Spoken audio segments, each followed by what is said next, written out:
It's the end of the world as we know it. It's the end of the world as we know it. It's the end of the world as we know it. And I feel fine. Yes, I do. Hey, everybody, it's Jack Hill, the dad you wish you had. It is Friday, the 13th, of course, March 13th, 2020. It's the end of the world as we know it, day 2 or 3 or 4, depending on how you're counting. And today we are going to talk about the coronavirus homeschooling edition for high school students. That's right, your high schoolers are now forced home for many of you. Schools are closed. What are you going to do? Well, I am the dad you wish you had here to tell you how to do it. But first, as we do every day, let's take a moment and be grateful for this present precious moment. Raise your glass with me and let us drink a toast. Hot coffee just makes it worth getting up in the morning. And I am glad to be here. All right. This is important, and I forgot to load up my list of what I was going to talk about. Let's do it right now. All right.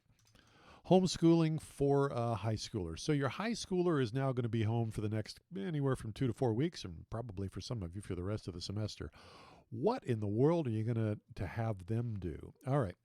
So a high schooler should have a solid background in reading, writing, and arithmetic, as I talked about for your pre-adolescence.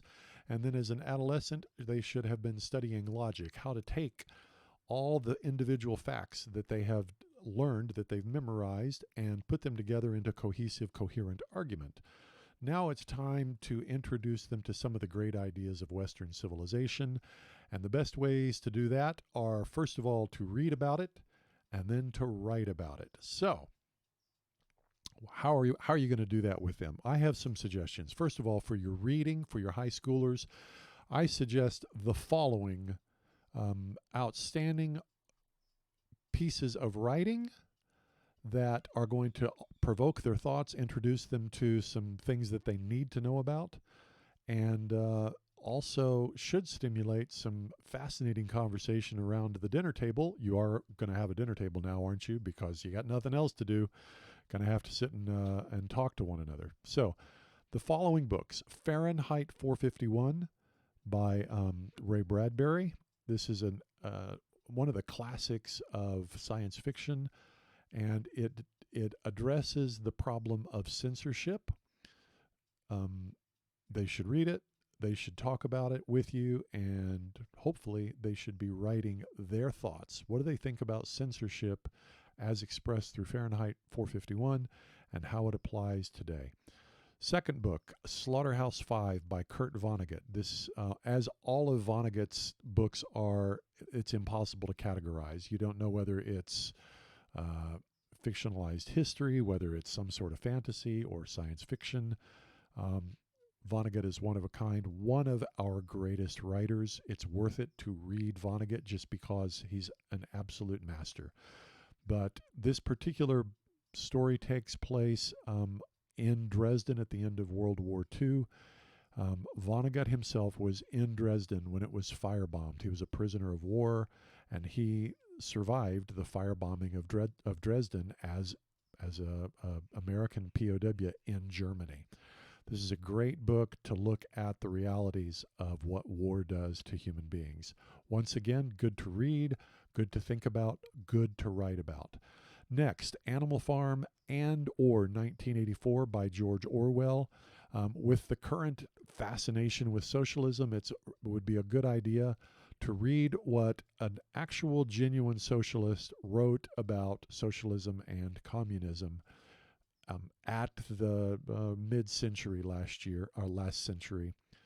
Someone who had seen it for what it truly was and explains it through fiction. Animal Farm and or 1984. If your children go more towards fantasy, Animal Farm is good. If they go more towards dystopian science fiction, 1984 is good. Frankly, they should read both of them. Another one, it is For Whom the Bell Tolls by Ernest Hemingway. As some of you know, I am a huge fan of Hemingway.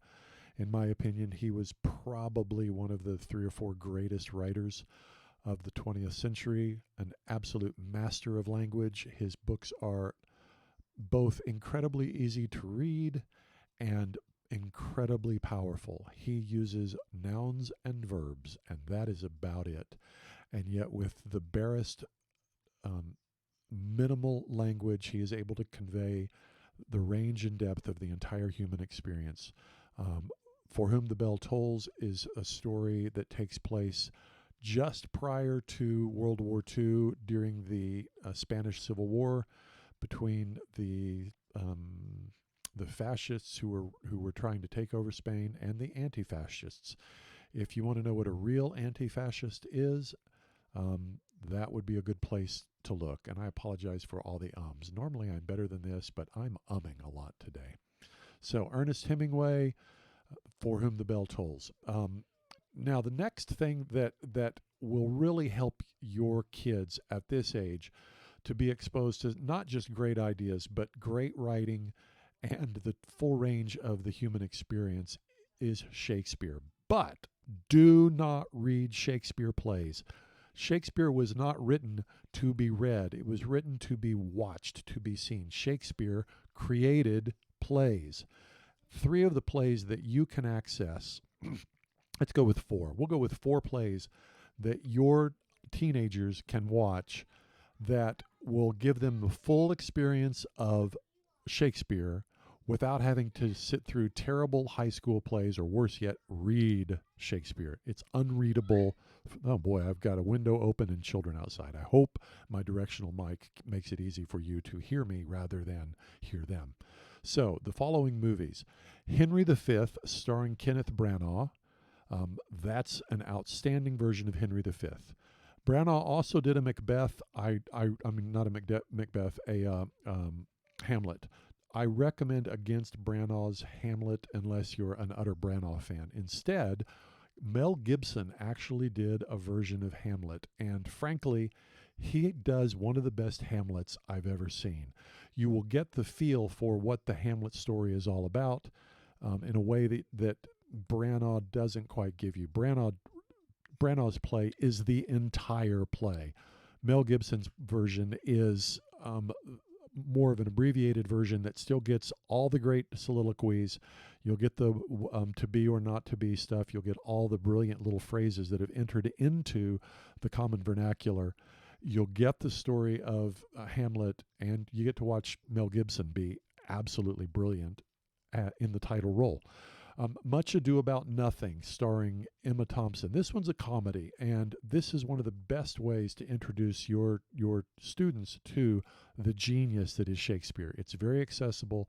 It was directed by Kenneth Branagh. He's actually in it as well, but it's got a lot of stars that you'll recognize. It's got Keanu Reeves in probably the worst role he's ever had, but let's leave that aside. It's got Denzel Washington, who's also awful in this role, but we'll leave that aside. It's got Michael Keaton in a tiny little cameo, and he absolutely steals the whole movie.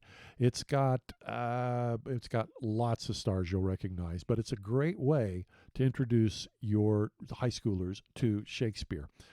Much Ado About Nothing with Emma Thompson. Finally, and this one's kind of a gas. I didn't write it down, but as I was talking about this, I thought about it. Romeo and Juliet, starring Leonardo DiCaprio in the title role of Romeo. I can't remember. I think it's Julia. What's her name? I can't remember. The 2 title characters are awful, but all the supporting cast is amazing. It's set in East LA during a gang war. If you know anything about the Romeo and Juliet story, it's a feud between warring houses, the Capulets and the Montagues. This one's great because it basically makes the feud between the Crips and the Bloods in East LA. It works really well. Your teenagers will get a kick out of the totally over the top elements, and it's actually the real Shakespeare story. It's Shakespeare's language.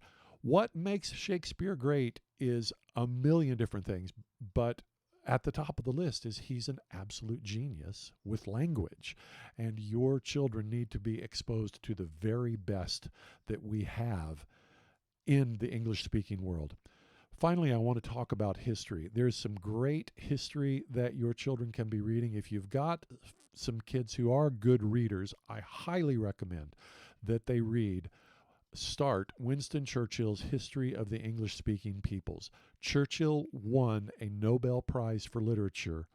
That's right. The guy who led World War II as the Prime Minister also was a Nobel Prize-winning writer. It's a brilliant, brilliant history of the English-speaking people. It's a high-level writing, so you don't want to give an unsophisticated reader this to read. But if you've got advanced kids who want something meaty to chew on, get them into Churchill's History of the English-Speaking Peoples. I will link all of these on the YouTube channel, on the YouTube page, so that you can follow these. So these should all make for interesting discussions at the dinner table. And frankly, I recommend that you're going to be home, you're going to have some extra time. Instead of cruising Facebook, do some good reading and some watchings of some extraordinary works. I'd love to hear any suggestions that you all have for things that you can give your high schoolers to expand their knowledge, their knowledge base, their understanding of the world during this crazy time when we're in the coronavirus lockdown. And I think we're all going to come out of this as extraordinarily better people. Go ahead and press that subscribe button. I look forward to talking to you next time. I'm Jack Heald, the dad you wish you had. We'll talk to you Monday.